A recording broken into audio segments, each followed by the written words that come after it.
Senator time.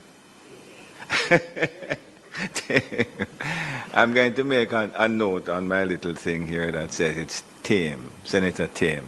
You have the floor, Madam. Season's greetings to everyone. And, Thank you very much.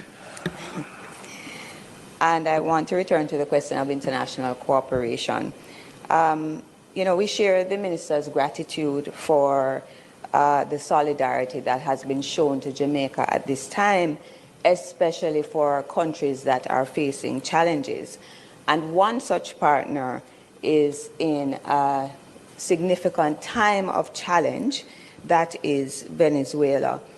And the particular challenges that Venezuela is faced with will impact the prospects for recovery after Melissa. I think we would agree that peace and stability in the region are very critical to recovery, and that, as the minister said, exogenous shocks are an important factor to consider in an economy such as this, which is especially dependent on what happens in the international arena. We have heard Minister Dana Morris state that the Minister of Foreign Affairs is the best in the world. We have heard Secretary of State Marco Rubio say that Jamaica is the most like-minded partner in the region.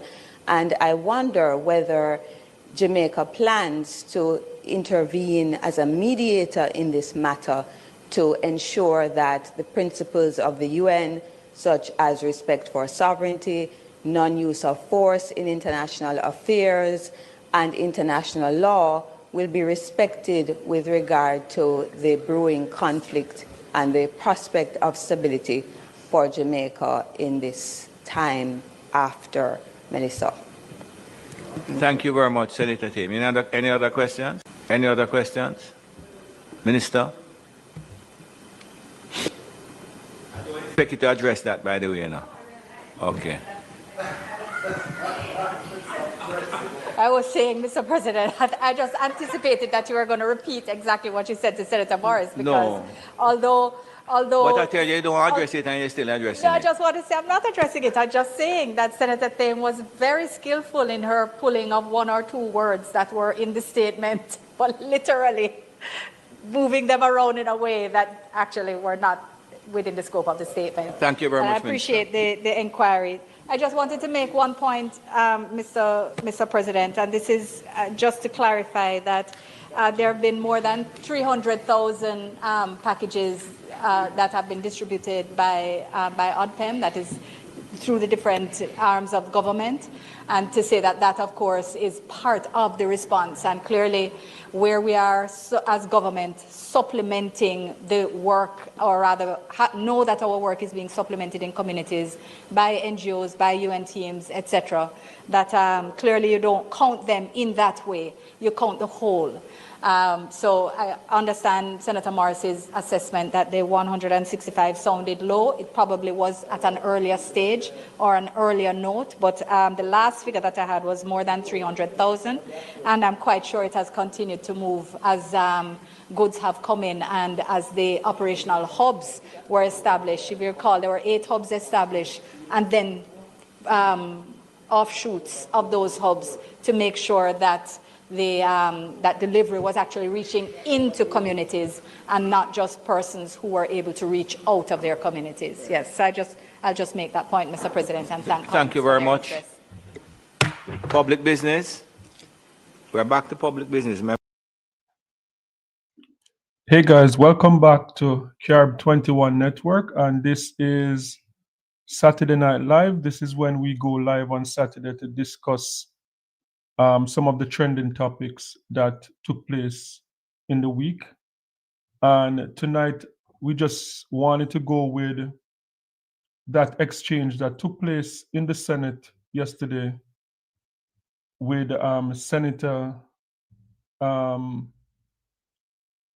Time, her name is, and she apparently went after Kamina Johnson Smith, pretty much insinuating why is the Jamaican government so quiet when it comes on to the conflict that's going on brewing between Venezuela and the American government. So what is happening here is something similar to what we saw before. The People's National Party, they are pushing the governing Jamaica Labour Party to get involved in the conflict between Venezuela and the American government. So my thing tonight is, the question is, should Jamaica get involved? Is it okay for Jamaica to speak up?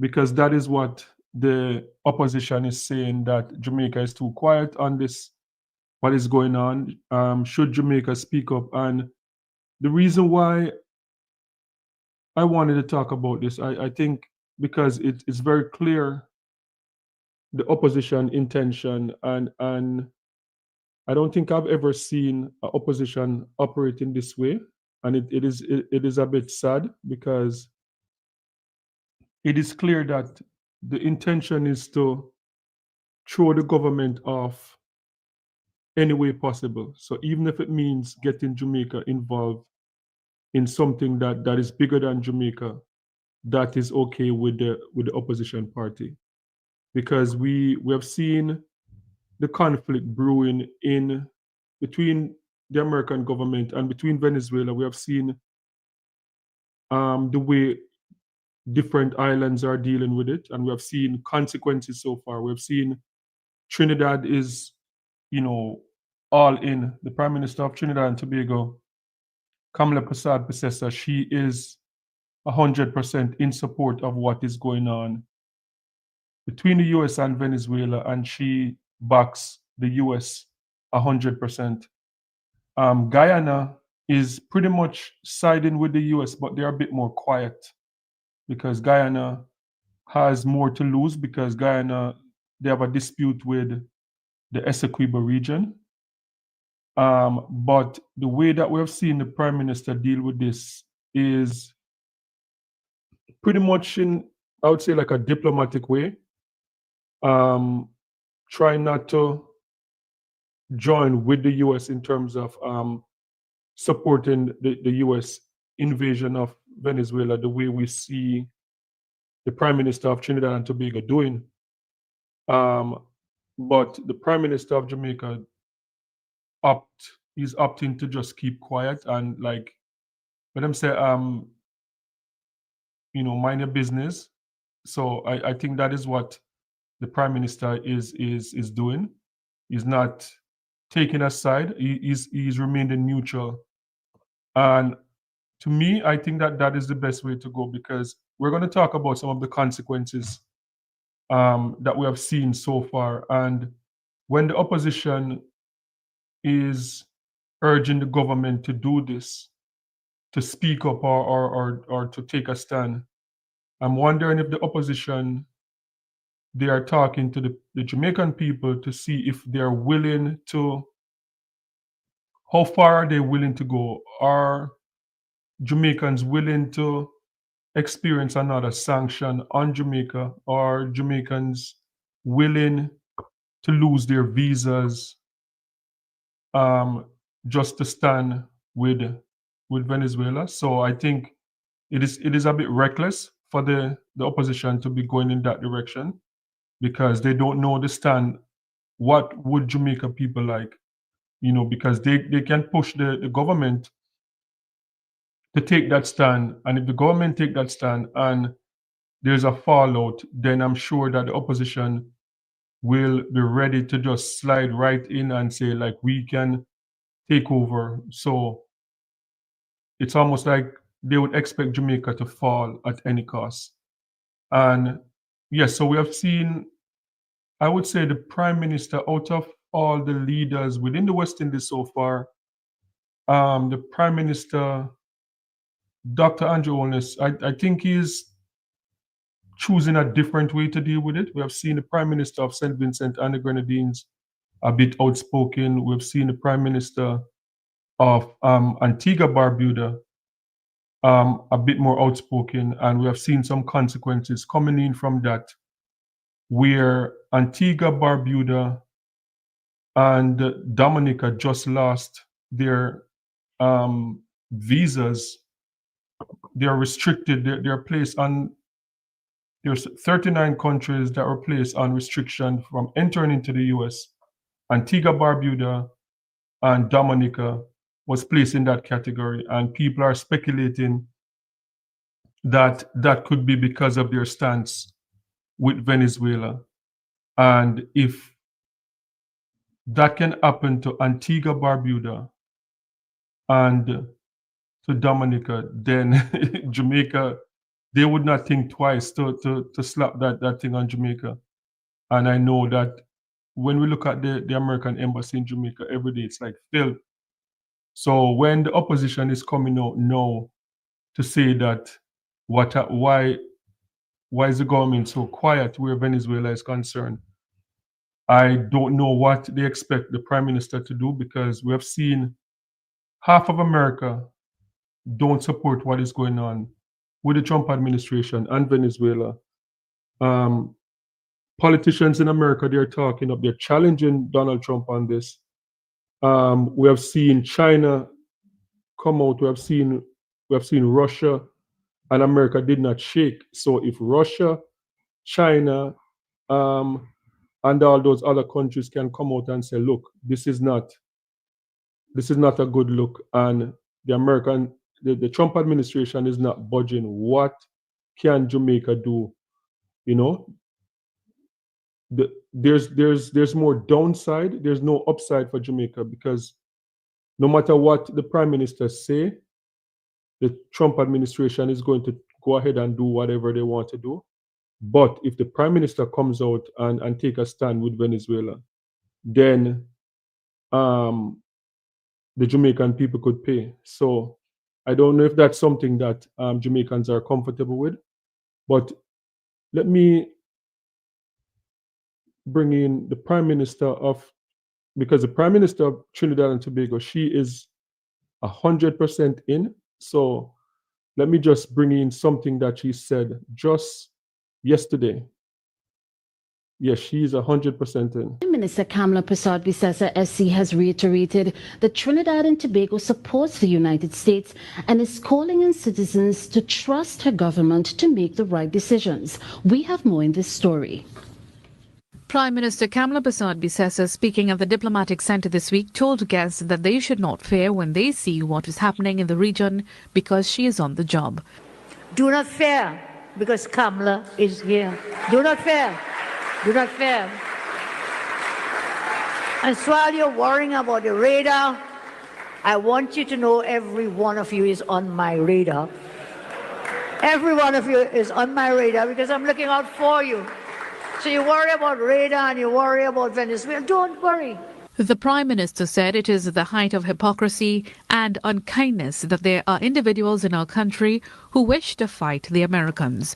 She made it quite clear that Trinidad and Tobago stands with the United States in a strong bilateral relationship. They are amongst our oldest trading partners, one. They are our largest trading partner in terms of millions of dollars trade between us. With Venezuela, we have 0.000 trade. With the United States, Minister of Trade, are you here? Kennedy, you may know. Billions of dollars in trade. Additionally, the Prime Minister said that she does not want anyone to lose their U.S. visa, urging citizens to understand where our help comes from. Over 250,000 Trinis live in the United States. You understand? 250,000 Trinis regularized across there live there. And right here in Trinidad, apart from the 350,000 holding U.S. visas, you have about 20,000 Trinis who are dual citizens, meaning U.S. and Trinidad and Tobago. So what's the problem? She says the United States will help keep this country safe and called on the country to stay united together. Mahalia Joseph Wharton, TTT.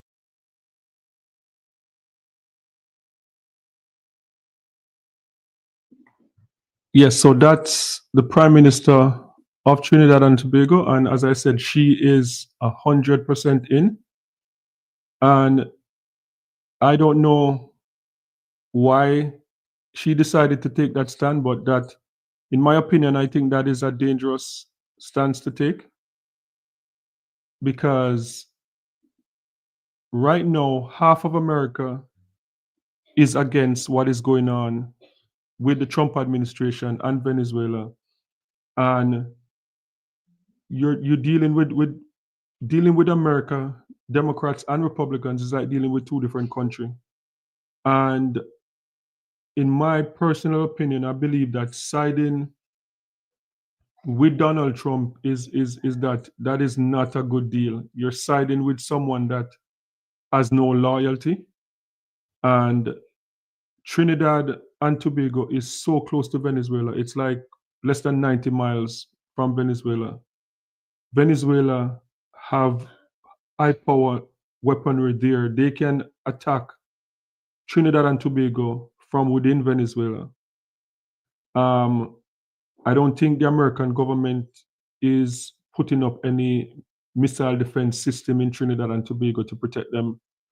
And I don't know if that is something that Trinidadians would be comfortable with, because then Trinidad and Tobago would be like Israel in the Caribbean. If you have to live under fear for the rest of your life, a missile defense system, yes, it can stop missiles, but if you look at what goes on in Israel, like a lot of those missiles go through anyway. So I don't know.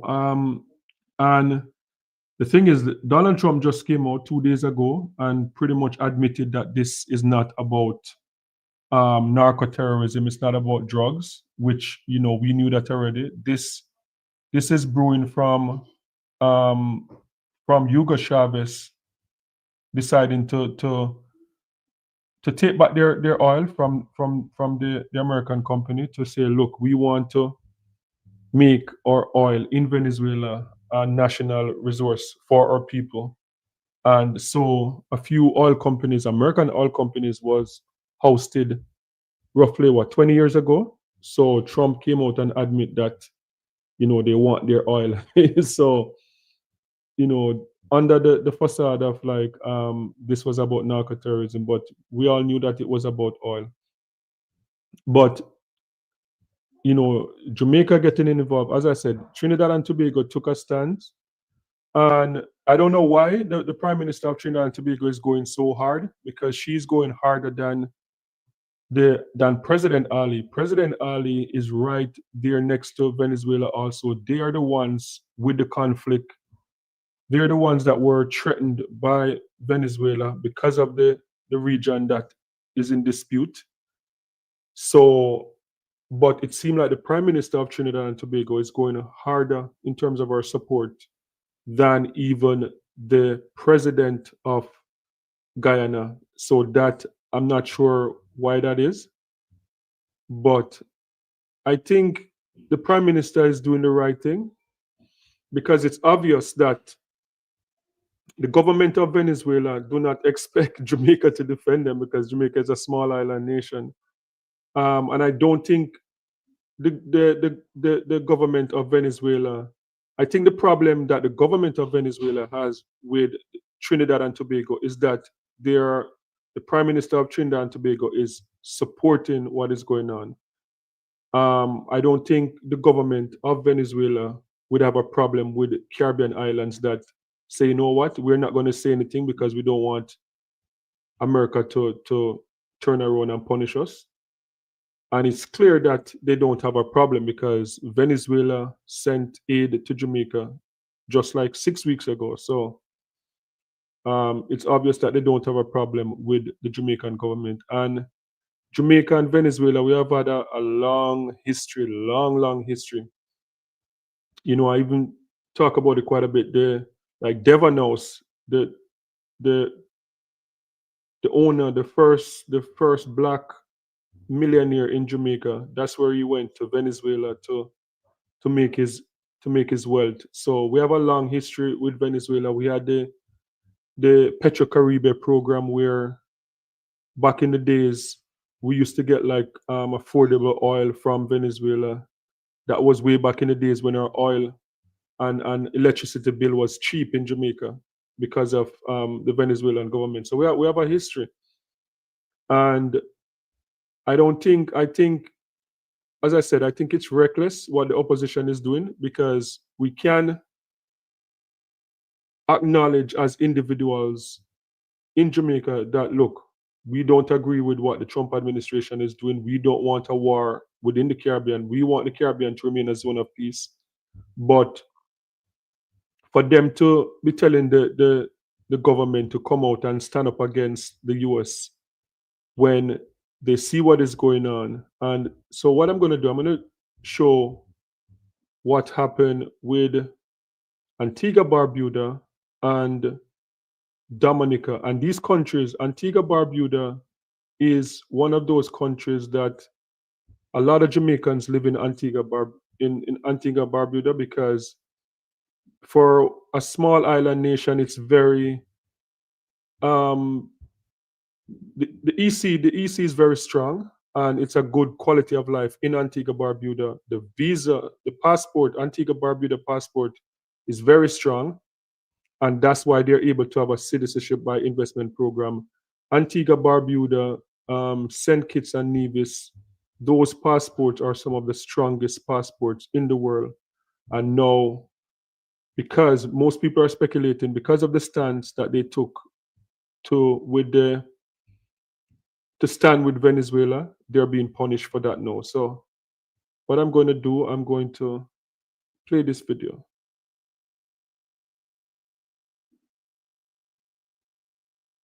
Bilateral matters between the government of Antigua and Barbuda and the United States of America. They had no idea that this proclamation was going to be issued, nor did they know what it contained. They learned about it at the same time that I did. Now, what the proclamation says, and I think you've communicated this in part to your audience, is that Antigua and Barbuda has been, visas have been suspended for entry into the United States, and they are B1, B2, F visas, M visas, and J visas. And the reason that is given is that Antigua and Barbuda has historically had citizenship by investment programs without residency. Now, I find that reasoning very curious, because over the last few weeks, in fact, last couple of months, Antigua and Barbuda and all of the countries of the Eastern Caribbean that operate citizenship by investment programs have been in deep consultation with the United States at several levels of the US government, including the State Department, the Treasury Department, the Department of Homeland Security, our Eastern Caribbean Central Bank, and bilateral discussions with government officials, including heads of government. So the other curious thing about this, apart from the fact that this engagement has been going on, so this has happened without even any notice, is that only two countries have been selected from the Caribbean, Antigua and Barbuda and Dominica. There are three other countries that operate a CBI program without residency, and they are not mentioned. So it seems to me that there is more to this than just the reasoning that has been given in this proclamation. I have reached people in the White House for some clarification on it. Unfortunately, the ones I've been able to reach are as unclear about it as the ones in the State Department. Everybody understands that I'm anxious to get all the information I can and to start talking with people at a high level. I've made the request to see those people. It's not going to happen before tomorrow morning. But this is on my priority list. And what I have to understand is what beyond the CBI program may be pushing this particular this decision. Now, one other thing I should say, I had lunch today with two senior American ambassadors. Neither of the two of them knew that this was happening. And the conversation we had was about increased cooperation between Antigua and Barbuda and the United States. So, I mean, this added to my puzzle, my bewilderment about this statement being issued tonight and in this way. So, as I said, I suspect this has more to do, this has to do with other things than with the reason that has been given. And it is in pursuit of that reasoning that I will set myself tomorrow with an understanding of whether this position is one that can be reversed, what needs to be done to reverse it, because I know that the people of Antigua and Barbuda would be very anxious at several levels, the levels of students, because they come into the country on F visas. B1, B2 visas are visas that businessmen use to come into the United States to conduct business. So all of these people will be affected, and we have got to understand what the reasoning is and how best and what action we have to take to get this reversed. So that is a full-time job, and it'll start. Well, it started already. It'll be in earnest first thing in the morning.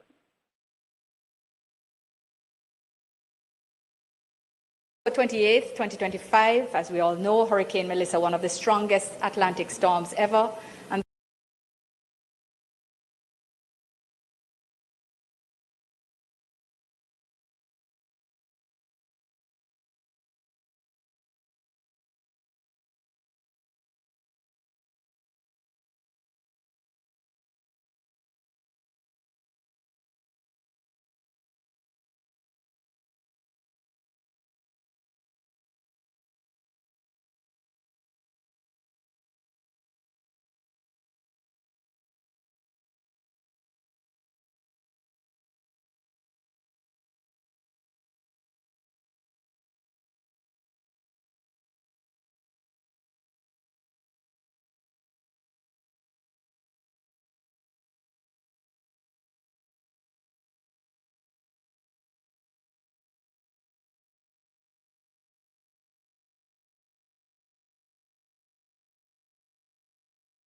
believe that the government is doing the right thing, and I don't think that Venezuela, whether Maduro or the vice president, I don't think that they are upset or anything with the Jamaican government because, as I said, 6 weeks ago they sent aid to Jamaica. We don't know what is going to happen. Hopefully, it doesn't turn into a full-blown war because we're seeing already the fallout with what is going on. It was just a few days ago I did a story about a JetBlue. I think it was a JetBlue airline leaving the Caribbean, leaving Curacao. Yeah, I think it was a JetBlue airline leaving Curacao and almost collided with one of the U.S.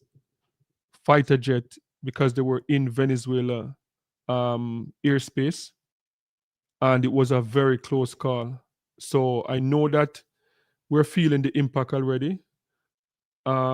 Jamaica is a bit far from what is happening, so Jamaica might not be affected as much as you'd see like St. Vincent and the Grenadines, Barbados, Grenada, because Jamaica is on the other side of the Caribbean, more close to Cuba. But right in that pocket there, you have Venezuela, you have St. Vincent and the Grenadines, Barbados, Grenada, Trinidad and Tobago, Venezuela, all in that pocket. And I believe that they're all going to be affected. But as I said, I believe that the Prime Minister, the government is doing the right thing because saying anything is, speaking up is not going to change anything because, as I said, Russia, China, they're speaking up.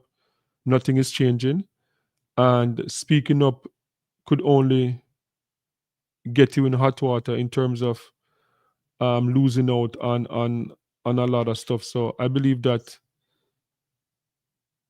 say less or say nothing, I believe that that is the best approach that the government should take. And I don't think the government should really try and listen to the opposition because obviously the opposition, they don't really care much about I don't even know if they care about Jamaica right now. They just want to be in power. And another thing that we spoke about a few weeks ago, the Prime Minister went to South Africa, to the United Nations, to the G20 summit, and the Prime Minister faced a lot of criticism from the opposition. Why are you out of the country going to the G20 summit when you need to be back home taking care of the people?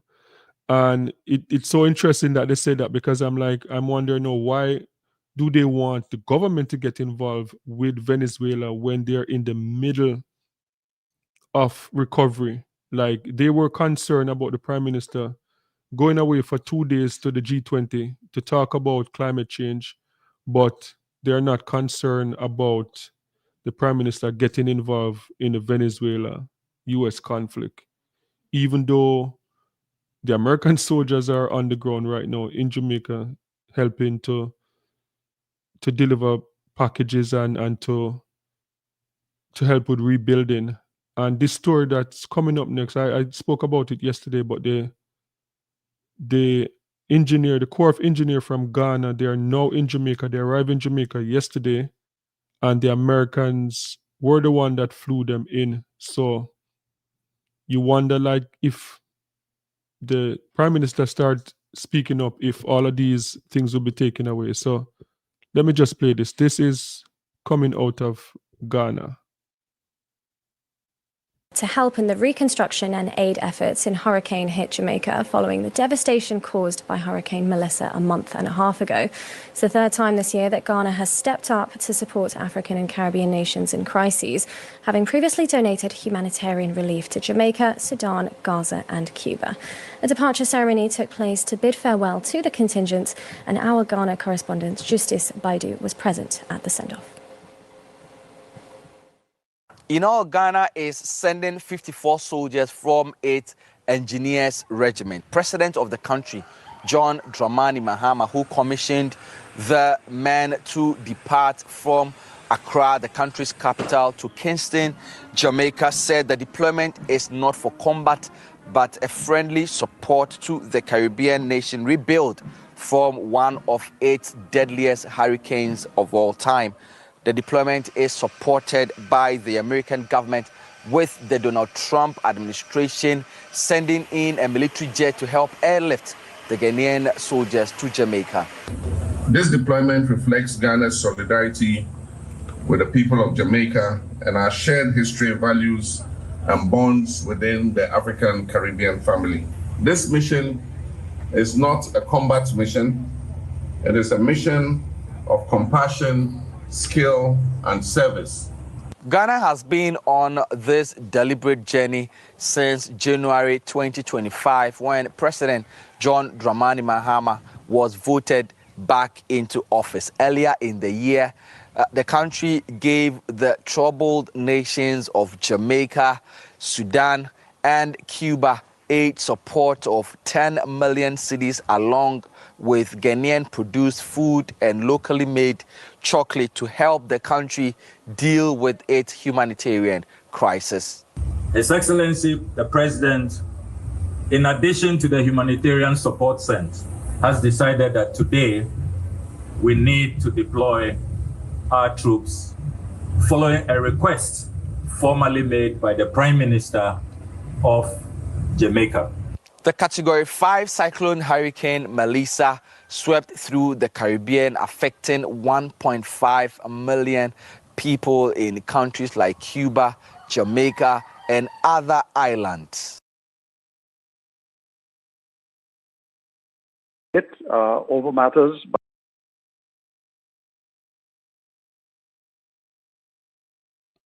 Yes, so that was the Ghana, the Corps of Engineers, that they're in Jamaica now, and the U.S. send a military plane to go and get them, to transport them back to Jamaica. And as I said, like, most people don't agree with what is going on in Venezuela. Even if they don't agree with Maduro, not because you don't agree with a leader of a country, that doesn't give you the right to go in and to wage war on them. And I know people are talking about the election in Venezuela, that the election was stolen. But just imagine, because the election with Joe Biden and Donald Trump said the election was stolen, right? Donald Trump still think that he did not lose that election that was stolen by Joe Biden. Just imagine a powerhouse, China, Russia, step up and say, like, that election was stolen, and the government is not a legitimate government just because someone in the country, another leader, said that the election was stolen. So it's kind of dangerous, right? Because that is what those words came out of Donald Trump's mouth. The election was stolen. The American election was stolen. So why can't it be the same thing that is happening in Venezuela? And we all know, because this back and forth between the Americans and Venezuela, this did not start with Donald Trump. So I think people are thinking that this started with Donald Trump. This started with President Obama. President Obama was the first president that started sanctioning Hugo Chavez after they took back their oil to make it the oil company state. And a lot of the oil companies, the American oil companies, were upset. So Obama was the first one that started to sanction them. When Donald Trump came into office the first time, he sanctioned them also. But now he's moving forward, trying to invade the country. And it came out of his mouth recently that they want back, because apparently Hugo Chavez did not, what the Americans are saying, what Trump is saying, Hugo Chavez threw them out mid-contract. Like they had a contract, the contract didn't expire.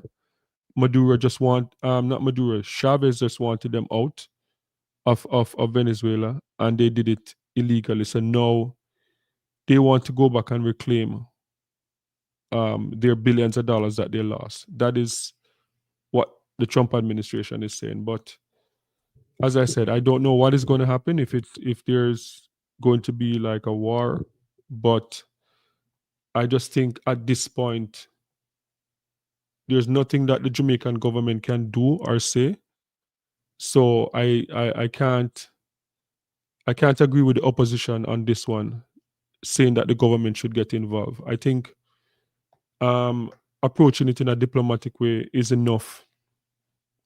To me, if the prime minister was coming out like the prime minister of Trinidad and Tobago now and pushing it, then I would have a problem with that, because I'd be saying, no, that you're putting Jamaica in jeopardy, like if you are pushing it. But for them to stay silent or not say much, I think, that is not for the opposition to judge, to say like, okay, they should do this, because we saw, the People's National Party, even though that was a different case with Michael Manley and what the Americans put Jamaica through because they wanted to get rid of Michael Manley.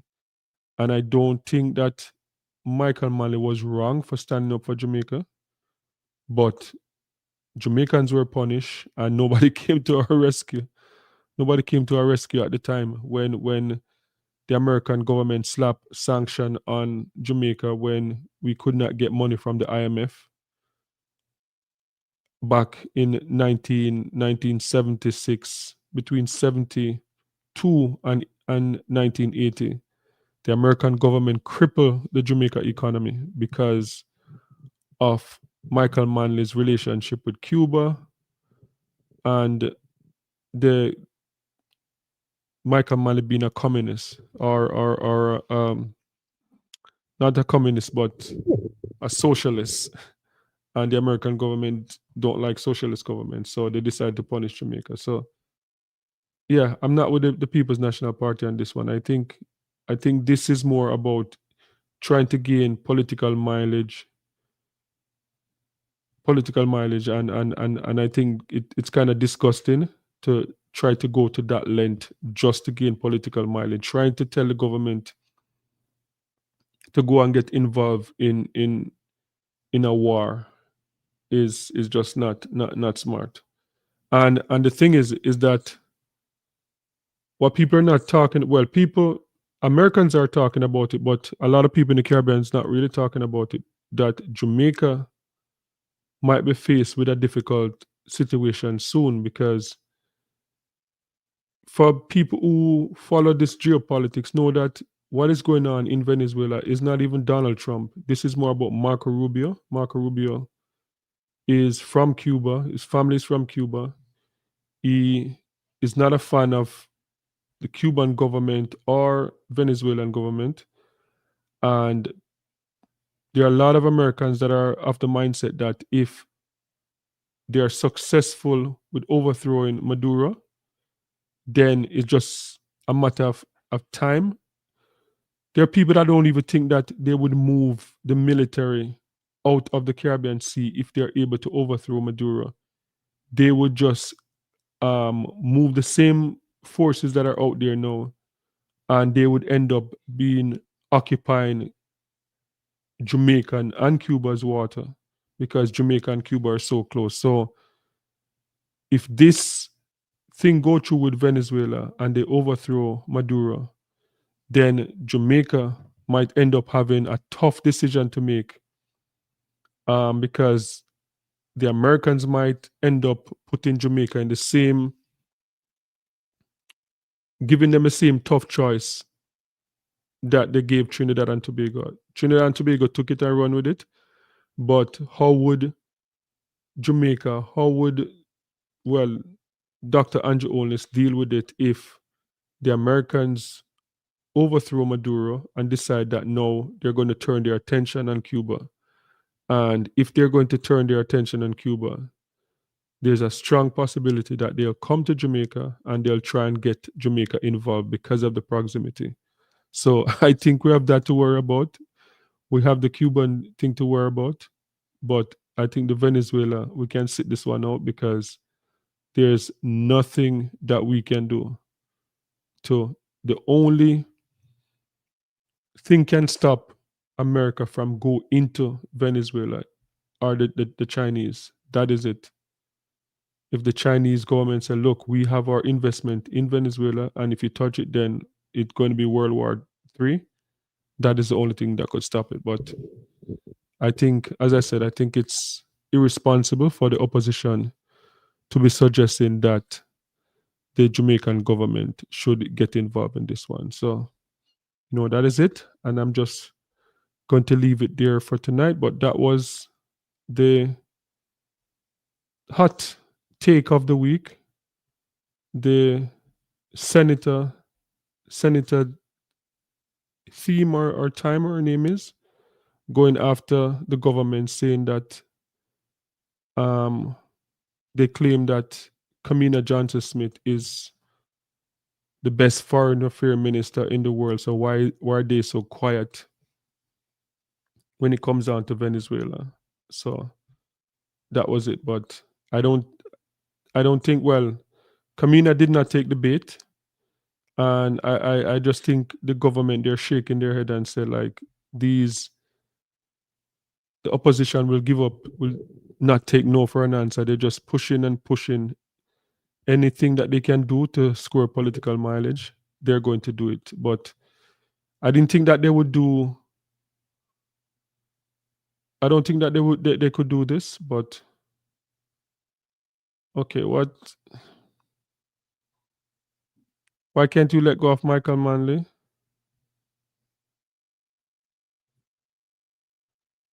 Yeah, the 70s was a long time ago. Yeah.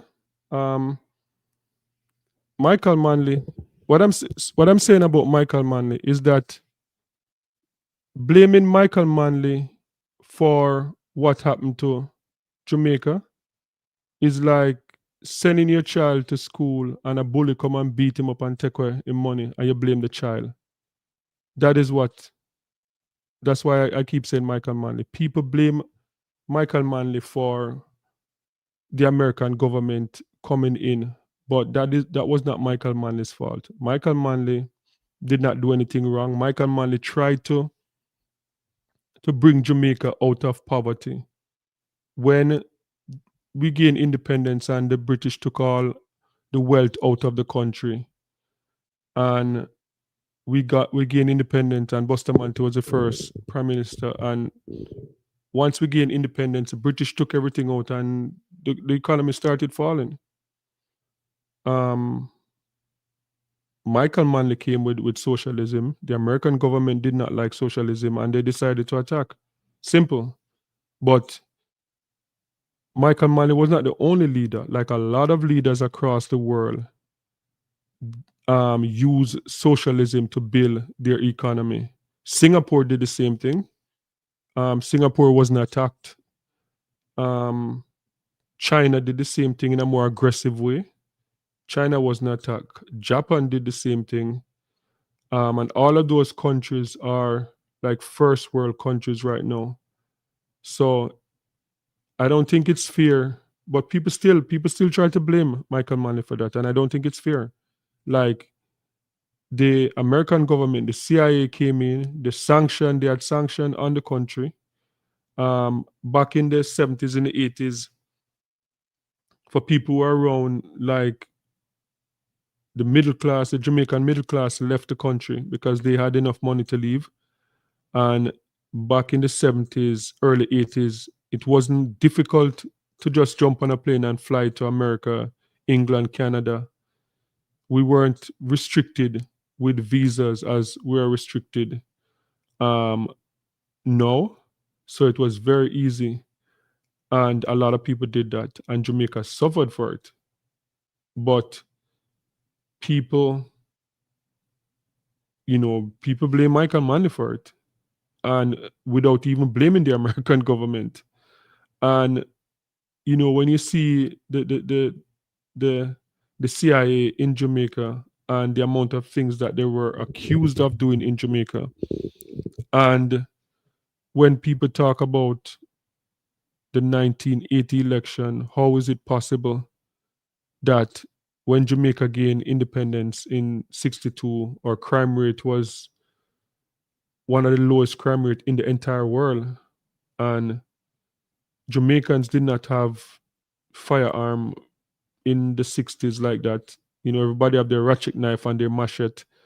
And when you check the archives and you look at newspapers and stuff like that, most of the crimes were done by machete or the ratchet knife or whatever. And then all of a sudden, Jamaica have more firearm than anywhere else in the world, And then it was alleged after that it was orchestrated, like the CIA and all of those people were involved. So yeah, I don't see how you blame Michael Manley for that, but but that is it. So I'm just gonna leave it here for tonight.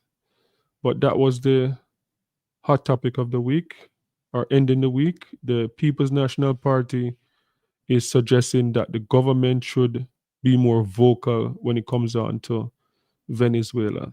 So, and as I can see, most people don't agree with the opposition on that. So guys, that was it. I'm gonna leave it here for tonight. It's getting late, so I'm gonna leave it here. So don't forget to subscribe, and we go live every Saturday night to touch on some of the hot topics of the week. So thank you again, and have a good night.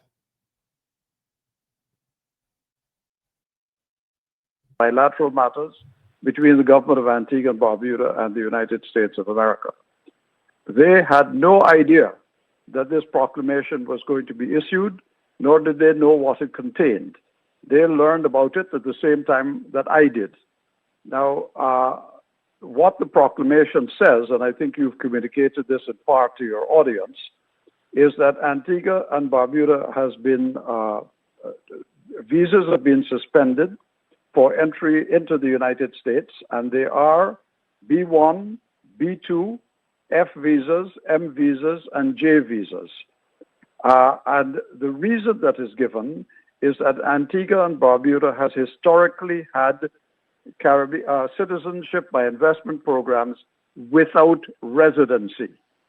Now, I find that reasoning very curious because over the last few weeks, in fact, last couple of months, Antigua and Barbuda and all of the countries of the Eastern Caribbean that operate citizenship by investment programs have been in deep consultation with the United States at several levels of the U.S. government, including the State Department, the Treasury Department, the Department of Homeland Security, our Eastern Caribbean Central Bank, and bilateral discussions with government officials, including heads of government.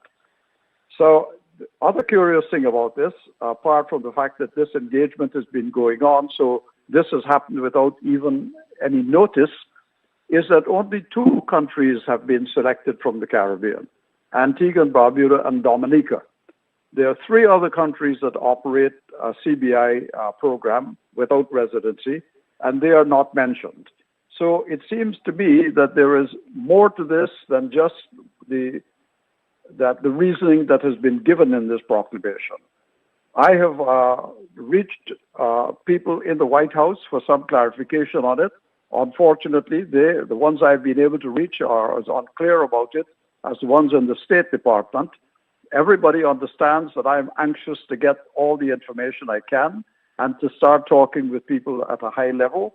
I've made the request to see those people. It's not going to happen before tomorrow morning. But this is on my priority list.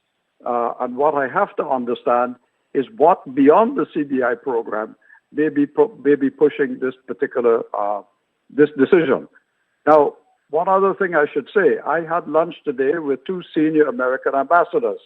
Neither of the 2 of them knew that this was happening. And the conversation we had was about increased cooperation between Antigua and Barbuda and the United States. So, I mean, this added to my puzzle, my bewilderment about this statement being issued tonight and in this way. So, as I said, I suspect this has to do with other things than with the reason that has been given.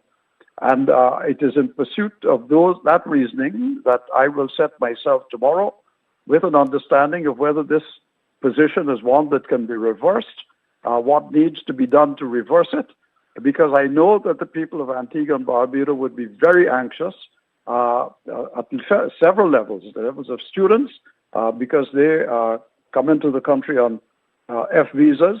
B1, B2 visas are visas that businessmen use to come into the United States to conduct business. So all of these people will be affected, and we have got to understand what the reasoning is and how best and what action we have to take to get this reversed. So that is a full-time job, and it'll start. Well, it started already. It'll be in earnest first thing in the morning. So it's there with whom one would normally communicate.